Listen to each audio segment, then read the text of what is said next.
He's here to show us how Unity integrates with the AI ecosystem. Okay. So, hello everybody, I'm Callewaert. But before I continue and actually make my presentation here, I just want to understand who you are a little bit. It's the first time I'm presenting at an AR conference. I've done a lot of VR and I have an AR and VR background. I'm going to talk about that quickly. But who from you has already used Unity? Okay, who's using Unity 5? Okay, Unity crack. No, just, there's no need for that. Okay. Who has already made AR applications with Unity? Okay. Who has made commercial applications with AR with Unity? Okay, that's really awesome. So there's a lot of slides I can skip. Okay. But I'm going to talk quickly about, and who has never used Unity? Raise your hand. Okay, we need to have a talk with you afterwards. Okay. We're going to bring you to a special room. Okay. And we're going to convert you. Okay. So, I'm Callewaert. I'm the Americas Director and Global Leader of Evangelism. I work at Unity Technologies, and this is my email. Feel free to email me with any technical questions, sales questions, send it to somebody else. Okay, but my background's in AR and VR. A long time ago when I was young, good looking, blonde, long hair, and muscled. Then I was studying architecture, and I was really interested in the 3D aspect. And then afterwards I did start to do my master's in virtuality and augmented reality. But that was more than 20 years ago. There was nothing really about it. Okay. But then, later on, when I did my learning about games, I ran into psychologists, and we formed together a little company to make some VR games and AR games. One of them was actually a game for people who are afraid of spiders, where we first in the stereoscopic have different phases of meeting a virtual spider, and then in augmented reality looking with the Vuforia to it. I thought that was a joke. I thought when people would see a virtual spider, they start to laugh. But the interesting aspect of that is when we measured the heart rate and the fingers, like the sweat and everything, it is the same. And for a person who's really afraid, the same. We had 5 levels where you first knew there was a spider in the room. The second level was a spider. You could see a spider in the room when you walk to it. And when you walk up, the spider comes to you. No, the people who are afraid of the real spider never got above level 2. They left the game because it was too frightening. So that was my intrigue, like, wow, this is really interesting. The future is there, and it can be applied to a commercial project. We also did it for people who are afraid of germs. We put tracks in the room, and they have to look at dirt, and they're really afraid. Some of them cried, some of them left the room, they could not handle it. So we made a step to help them for that. Okay.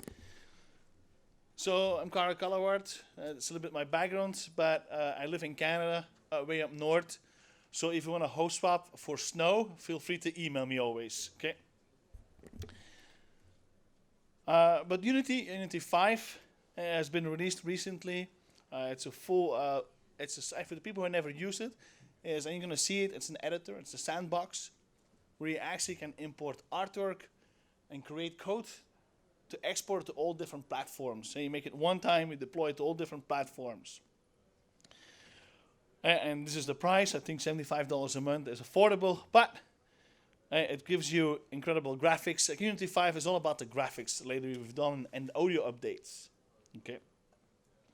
So, but what we've done is also, especially for people who are in the AR and VR, you're a new company, you're starting up, you don't always have the big budget, or you don't have the revenue yet. That's why we have a personal edition. Raise your hand who's using the personal edition here. Okay. And who's using a pro version? It's like 50-50. That's pretty awesome. So, and the personal edition is totally for free. For the people who have never used Unity, go to the website, Unity3D.com, download it and make an AR game, and send me a check. Okay? No. But this is all those platforms they currently support. So you make it one time, you export it, and you could export it to iOS and use it with Vuforia or Android. We have Oculus, GEARVR. And there's a lot of platforms we support in one time. But let me just point out that we have also official partners. Partners where we integrate with. We have a deep relationship on the technology, on strategy, and on the roadmap. We work very closely with Vuforia on the Qualcomm. Samsung GEARVR, we also work very closely with Oculus. Microsoft Hololens, we did our first training day at the announcement. And we also did some deep integration with Sony for Morpheus. You're going to see when you go to our website, we have actually a page called the Roadshow. Go to the Roadshow, and there you're going to see we have some upcoming events together with Samsung VR and student with Qualcomm also, where you can come for a whole day. You make a game specific targeted for that platform, where you learn about the technical side and the design side. Okay. Now, we have a huge ecosystem. That means they're not an official partner, and means they didn't sign a document, but they connected to our system. They create plugins for it, so you can use with those different platforms. Okay, Valve, OSVR, Magic Leap, Meta. Who has used Meta? Okay, it's pretty awesome because we did already some roadshows with them too. So the whole day event, and you see how the software works, you see how the hardware works, and you build it for that. Mateo, Cost AR. And Mateo is no Apple, and the announcement was made, they were bought. Okay. But a big aspect of all that I find is, hey, as you make a plugin, like if you create some hardware for augmented reality, VR, AR, you can push it to our asset store so people can download the plugin from there. But you can also buy content on our asset store, 3D content to make very fast your interactivity. Okay. So just a question, who uses the asset store? Raise your hand. Okay. And who submits content to the asset store? Who sells on the asset store? Nobody? Okay, I'm going to change you in one sentence your viewpoint on this.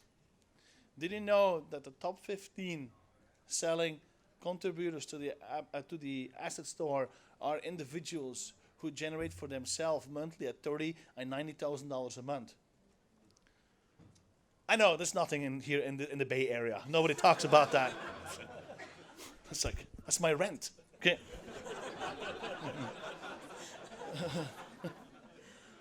So but maybe it could pay your rent, okay? So I definitely need some model where you can look, hey, I made a game, I made an augmented reality application. Why don't I sell the content, some of the art part set, or some of the scripts I made to the store? And that generates a second revenue stream for you.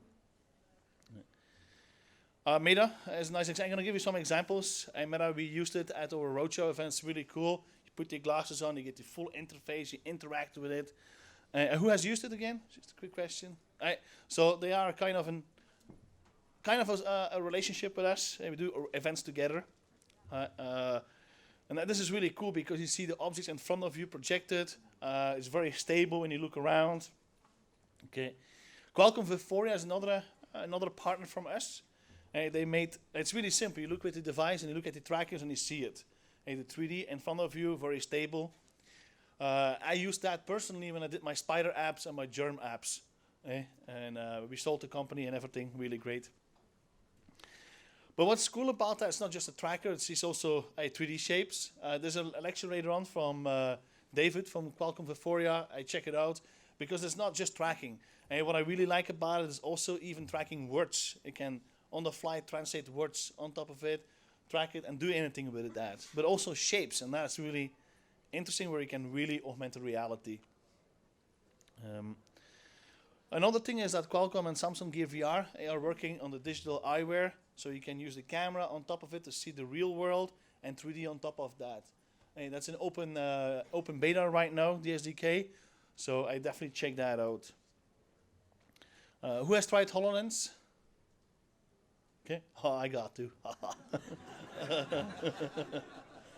I was very excited about it because we did the workshops. We have a deep relationship with Microsoft. So it's a self-contained, basically augmented reality device. There's no cables. What applies that you're automatically going to look around. You're not limited to a specific view. And that changes the whole design perception and how you're going to optimize things for that. When I wore it the first time, it's super light. I was thinking it will be like, but no, it's super light and it's really stable. But my most feature was the matrix feature I call. Is when you click and you can see the environment in wireframe.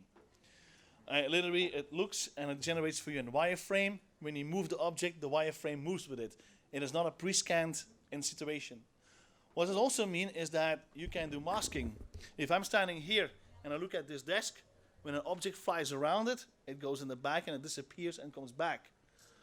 This is mind-boggling, and I think that's where we're heading. The quality of augmented reality, where it really automatically interacts in the environment without you having to create markers or you having to create masking. It's a really powerful device. I'm super excited about it, and if you can get your hands on, steal it and ship it to me. Okay. But if you look at some of our commercial applications, actually it's really funny. I was last weekend in Rome, and I went to visit the old stuff. I don't know how they call it. Okay, I should know, I'm an architect, but but it's really interesting that you could use an app, and it's really the same. Okay, what do? Do I pay $100 for a guy to show it to me, or do I buy an app of $5 and walk around and take my time and look at everything? I took the app for $5. I walked everything around, click, and you see everything overlaid how it would look in the past with a voiceover explaining to you. I think those are very powerful applications. I had a really great day. I saw how it would look instead of somebody telling me in a broken accent I don't understand anyway. Because I have an accent too, I know. Okay. But other applications here, Mitsubishi is using a nice example of how you integrate and would see your air conditioning at home.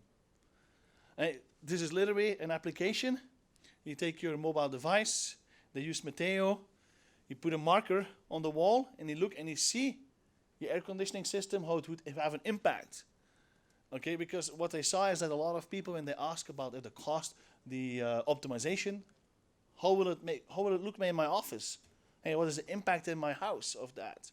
So they right away see it nicely, and then they have all the options, show me all the different models and all the combination, how it really looks. Okay, today you will hear a lot of applications here and examples, but I want to point out some really strange applications that have an impact on our lives. Okay, this is really cool with the Meta. I had the chance to meet them and Jordan, the creators here. What they did, they created the whole modeling applications already. 3D, you model your objects and you can export them as an FBX and then use them in Unity. Okay. Another company is here, Fuzzy Logic. What I liked about it is that they create happy birthday cards. When you look at them, you have a fully augmented reality experience. And my daughter, 7 years old, that's for her fun. If I gave her just a card, that's all I get. Okay. But when we show that with augmented reality, my daughter was really engaged and is asking more questions about that. Hey, how does it work? And I think that's where it's all heading, is really an interactive and eye-catching device. But I also want to talk a bit about advice on designing. Okay, and I got the advice by working, but I had the luck to meet a lot of our partners who actually make applications, who make AR and make VR applications. Okay, I know AR is a total different beast than VR, but sometimes there's a bit overlap on the design advice. Okay, so what I find interesting is when I play a lot of the VR games, sometimes they have buttons, but they put them on top of an overlay. And what we've seen is when you play games, and AR and VR even, both of them is when you integrate the buttons in the game itself, they become more alive. Instead of having clicking the button here, you see a button actually in the virtual world. And that's what you're using. And when you look at Vuforia, there's nicely an API and examples available to create virtual buttons in the scene itself. Okay? And a nice example of that is also like when you design a game. Imagine you play a game and you have 3 lives in your game. Instead of having a bar when you move around, having a bar, why don't you have 3 little characters standing in the virtual world and one of them falls over when you lose a life? Because that is the power of having a real environment. When you put something on your eye that follows you, that becomes nauseating for you. Okay, who plays sometimes longer than a half hour on AR or VR games? Okay, only 3 people. So you see, it's really hard.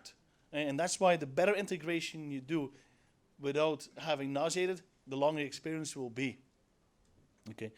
Now, another thing is that when you make AR games and you want to have the aspect of 3D coming out, remember after 3 meters, your depth perception starts to fade very fast. Okay. So try to get everything focused when you make an AR game in the 1 or 3 meters. That's a really optimal. I have to speak in yards here. I speak in centimeters. It's almost the same. Okay. Only NASA and the Canadian Space Agency make that problem. Okay. But between 1 yard and 3 yards is where you have your optimal perspective of 3D. And if you design for that, you can get it better to life. If something looks still flat in AR or VR, well, why would you do it in AR, VR? It has to be a benefit for the audiences. Okay. What we also sometimes saw is when they make a design, they put buttons in there, but it obstructs sometimes the view of your 3D. Well, don't do that. Integrate the buttons, as I said before, in the environment. Another thing is, when you create buttons, please don't do that, then you have to look around to read it. Okay? Or like you have to really look like, this is the welcome menu. Now it has to be very right away, because if you have to start the left and right to read buttons, hi Mark, okay, then it becomes very nauseating. Okay. Now one of the most powerful features in AR and VR, what is for you the best input device? Your neck. You can look at it perfectly. Fingers, sometimes you don't see them, sometimes they're obstructed. Okay, or it's here away and you try to find it. Or you try to use a keyboard, you try to use a joystick. It's very difficult. Okay, so if you can look at it for a second, gaze and lock, this is a very powerful feature. Even when you have your, say you have your mobile device and you're looking around, you look and then you have to start to click with your button sometimes. Well, why don't you make it nicely integrated? Or a button here right away, but that can obstruct your view. Click, gaze, and lock. Those are very powerful input devices. Okay. So now, also remind you that when you create, like for Hololens, a nice example, or the GEARVR together with the Qualcomm, that's where you're going to have a 360 environment. When you start to look around easily, there's no cables attached. You're not locked to a certain point you have to look, not specific a target market. So what does that mean? You have to design for that. Because imagine you start up the game and you're looking totally different direction with an empty scene. Well, you close down the game. So make it very visible for your audiences in which direction they have to look. Or when the game starts up, then you automatically reoriented everything to a specific direction.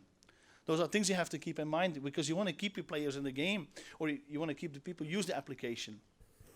Okay. Who has tried with crosshairs, like if you use in AR a crosshair to implement? So one person? Okay. A crosshair can be two people, three people. Okay. A crosshair can be very powerful because you know exactly where you look. But what happens is that when the crosshair is the same size all the time when you look, it's a distraction in your eye. You get nauseated about that. So one of the power features you can do is in Unity, you can put a raycast out to the depth and then adjust the scale of your crosshair or the depth. If you look at, like, say, the back of the room, the crosshair becomes smaller. If I look here, the crosshair becomes bigger. Then you get a much better depth perception right away. You want to stimulate your audiences always to understand the depth of the environment. Okay. So, and that's why one of the last points I'm here going to cut back to it is the 3D. Okay. When you create 3D, it's super easy for a technical artist or a programmer. You put a cube, you put here, you go to the asset store, and you place 3D objects there, and you have a 3D environment. Well, if you're going to talk to like the old guys, Rembrandt, the painters, think about those. When you look at their paintings, you have a really tremendous aspect of 3D, of depth. And it's still flat. Well, artists understand is using the light, is using color, is using the setup of the scene to get that perspective of 3D. If you use that, then you can get your scene much better in depth and having a feeling and a better experience of that. Because when you have an AR or VR application, your brain is processing non-stop. If it's not correctly set up, it's not in communication like, hey, looks wrong, looks wrong, looks wrong. And you get headache, you get nauseated. If you have an artist who understands that, you're going to get a better step already back to get better experiences. Okay. Another example is unexpected vertical acceleration can create discomfort. Okay. You make an application and then out of the blue, you fly up in the air. Well, according to your body, you're standing still, but you say you fly up. You see some people whoop, boom, going into the ground. Okay. So when you do that, make sure they are aware of that. And one of the most examples is what I've seen over time is people, they make a terrain and they drive over the terrain. Okay, you're sitting still and you're moving forward, you can kind of handle it. But what they do is they make a bumpy terrain. Okay, your camera is shaking, your eye is not connected to that, your body is not connected to that. So, okay. Another thing is cutscenes and pausing. You keep playing an AR game, okay, and you press pause. Or even with the Hololens or any device you have or the Meta, you press pause. Well, make sure your camera still looks in an environment around. Because what happens is, you see, you pause and you move and the objects are moving with it now. That's creating nausea, that's discomfort. So people start to leave your game, your application. So integrate and pause for that. Then you can say, okay, the scene locks, everything stops, but I still can look around in the environment. It's the same with when you switch from an environment. Like as we played recently a game, an augmented reality game, and they switched from one scene to another scene.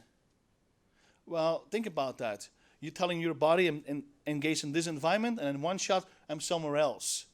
Hey, what if we take you in one shot from here to this room, and we put you in a bar in San Francisco? Your body will say, what's going on here?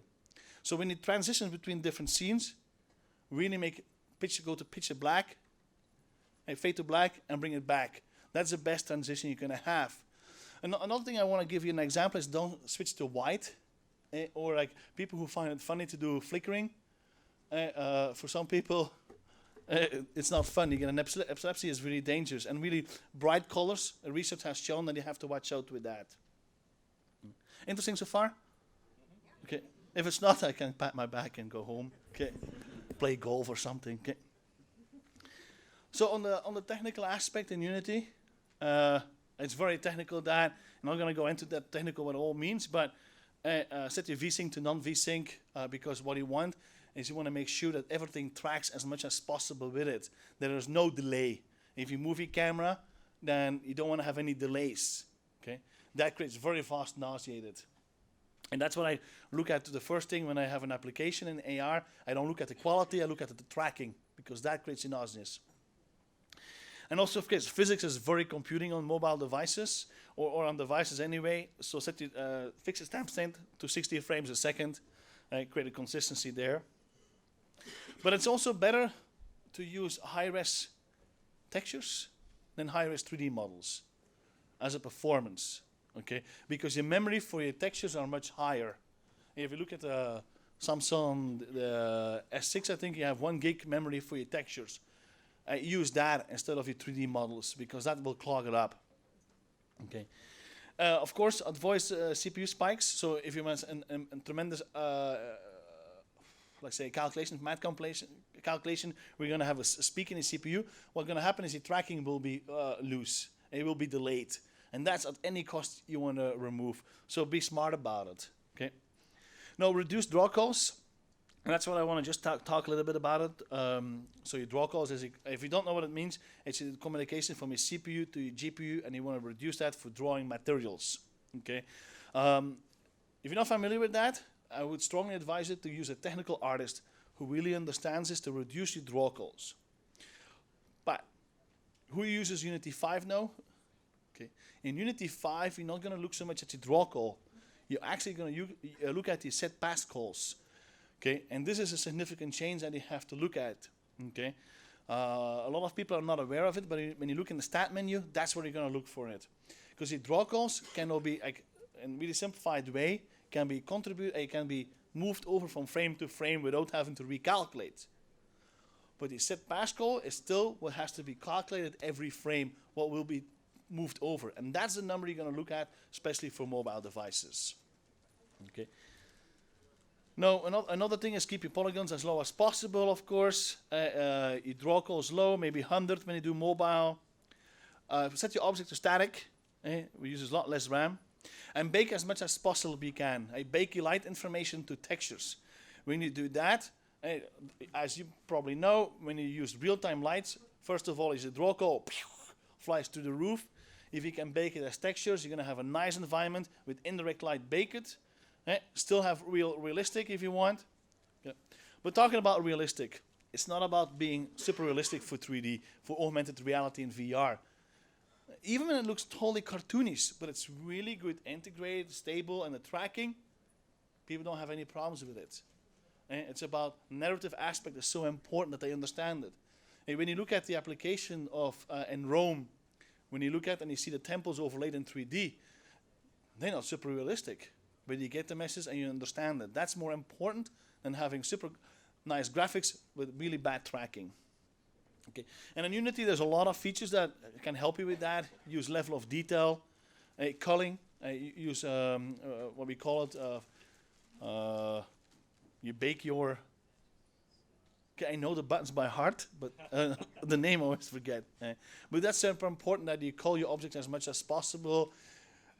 If you come from Unity 4 and you didn't have the Pro version in Unity 5, remember all those features are now carried over.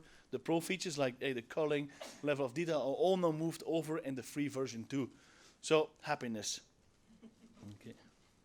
Okay. So one thing I want to quick. I'm gonna do hands over, but quick hands on. But another thing I want to also a lot of people here are in the AR. It's an AR presentation.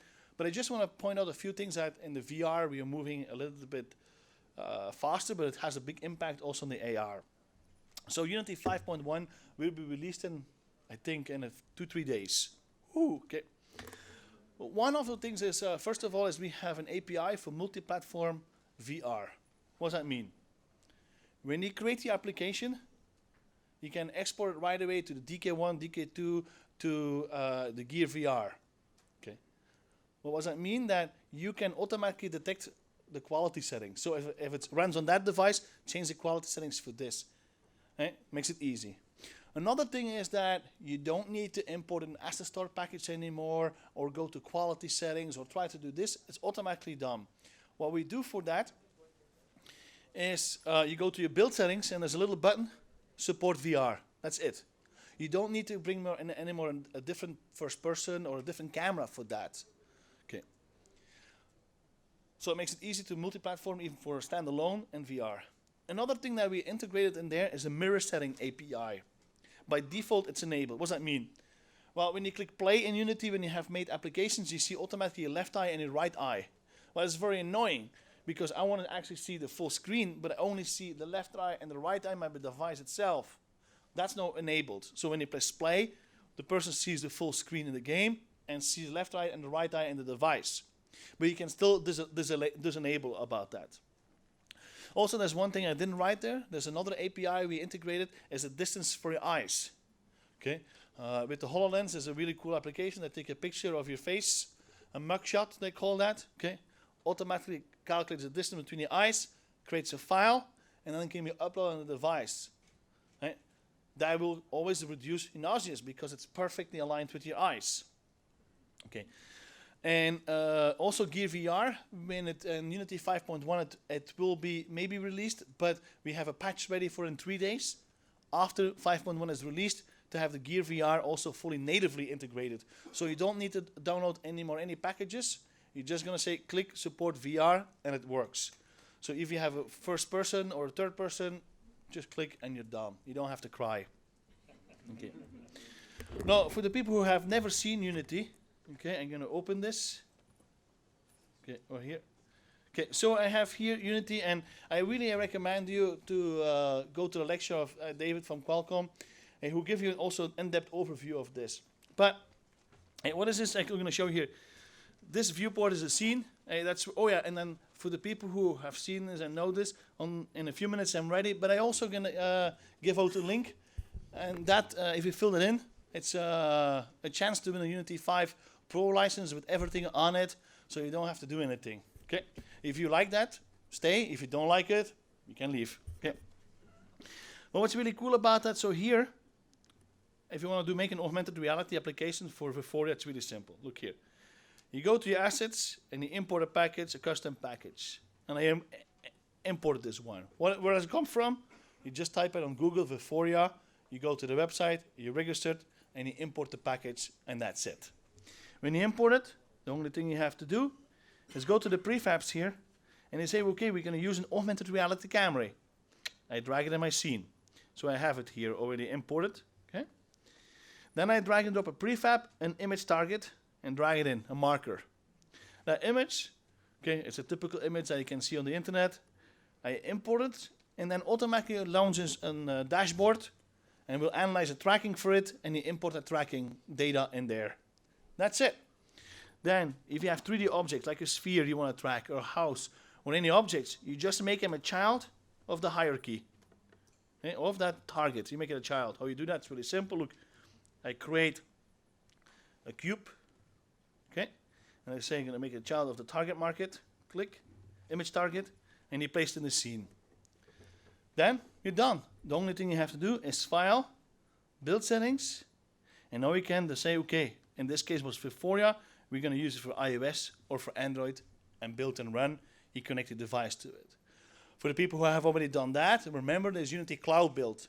In 5.1, it will be built in the cloud. You click this button, it automatically will go to your dashboard and kick off the build in the cloud. So when you have a project as in GitHub or an SVN or Perforce, it will do the build in the cloud. You don't have to do it only locally on your machine. It's all done on the cloud and sends it to the device with an email. You get the email, you open it, and you can submit it. Also add your friends to it. So automatically get it. So you don't have to cry.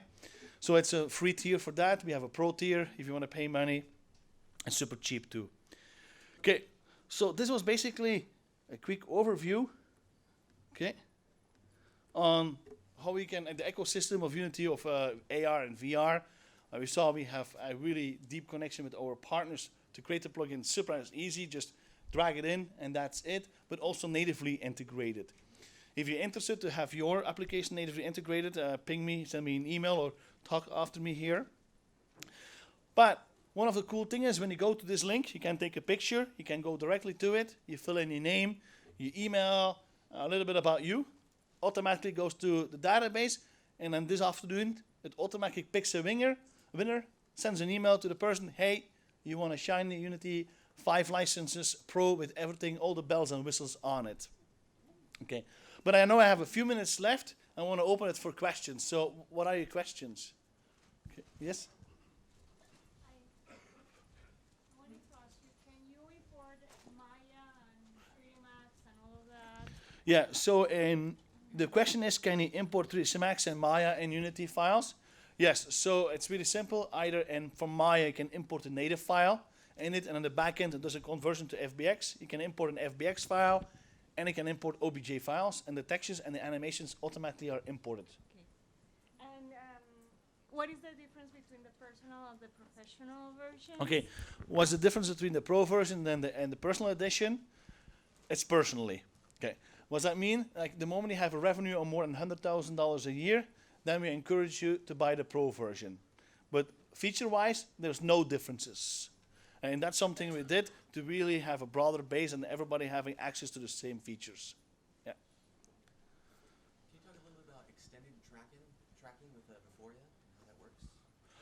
The extended tracking, like you mean like the 3D? I'd like being able to track it while it's off scene to know it's over here. Okay, I know it's possible, but I'm not. David from Vuforia, I should ask him how that is done. I think it's with the gyros it has to be done. That's the only way I think it could be done. But yeah. So for the questions, can you wait for the mic so we can record it for YouTube? Thank you.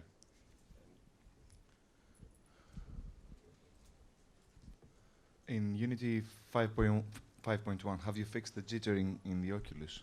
In the Oculus, the jittering that has always been there. I've tested myself. I didn't have any jittering, but I didn't do an in-depth testing myself. I know we did a lot of quality improvements and bug fixing and that. But if you have a specific problem in that, email me and then we can follow up to make sure that we talk about the exact same thing. But we really want to support to make sure you should not have any jittering. And let's start. Hey, let's definitely follow up with that. Yeah. Okay. I had a question about the mirror view that you were talking about that's coming in 5.1. Yeah.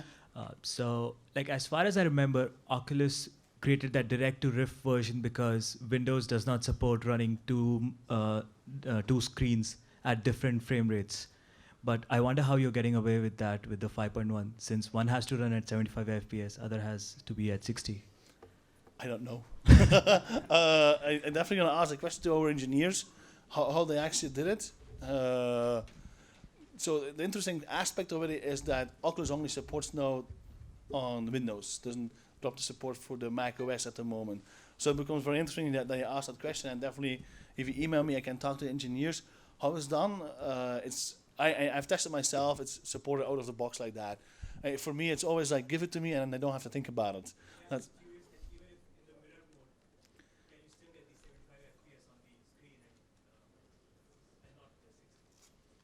you should be able because it's clocked. So yeah, but definitely let's follow up on that. Yeah.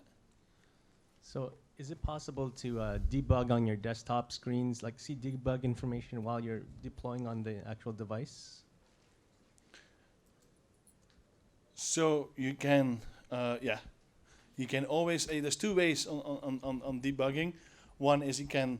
So when the device, when the object, when the application is running the editor, you can debug there. But also here in Unity, when you do like say here. Okay.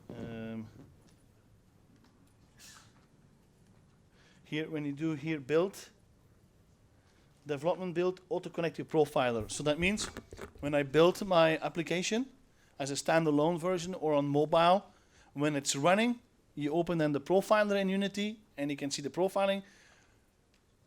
Debugging. What's that? Okay, I'm just thinking now. You can, with iOS, I know how to do it. Because you can see it in the Xcode. For my Android, I'm gonna have to check. I rarely do Android actually. Yeah? Yeah. Instead of a wireless logcat to debug at the same time. I prefer tethered always. I'm gonna check more into that, like for the debugging on that. But I know I always look at my profiling more. Because I'm a technical artist more background, so I look at my profiling. Okay, one more question, because before they kick me out here or kill me. Okay. Hello.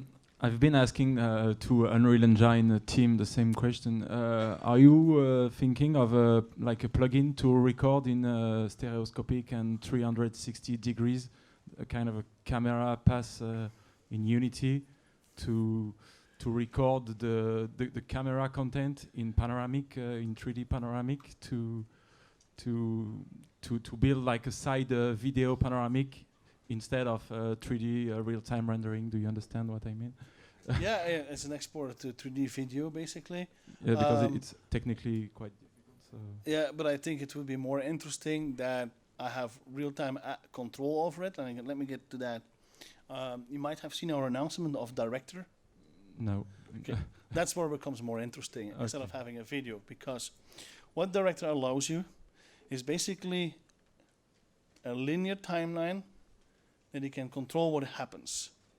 So you could say, I have this scene and I have this scene, I blend it, but then I can also put scripts on there, on the scenes. So it's a really powerful editing. Like imagine now you have Adobe Premiere or one of those editing software where you can just drag and drop your scenes real time and everything for storytelling directly in there. But in 3D, in real-time 3D? Real-time 3D. You don't have a magic plugin that can record the 3D content, you know, and it's not. Currently, I'm not aware of some on a roadmap. Okay. But feel free to ping me, and I can see with some answers or anything. because it could be very useful for mobile VR to record like 3D panoramic 3D natively in Unity. I totally see the scene, but that means you're creating basically you want to basically create an application that has not the ability to run in real time. Just to mix the real-time 3D and the pre-render the video in the same tool, you know. Like for GEARVR, you can have simple 3D real-time graphics, and to switch with like very high quality version, but also built in Unity. You know. I'm not aware of it's on a roadmap. Okay. I'm definitely gonna follow. It is up. in the one of Unreal Engine. Yeah. Okay. Thank you very much, Thanks Carl. so much. Yeah.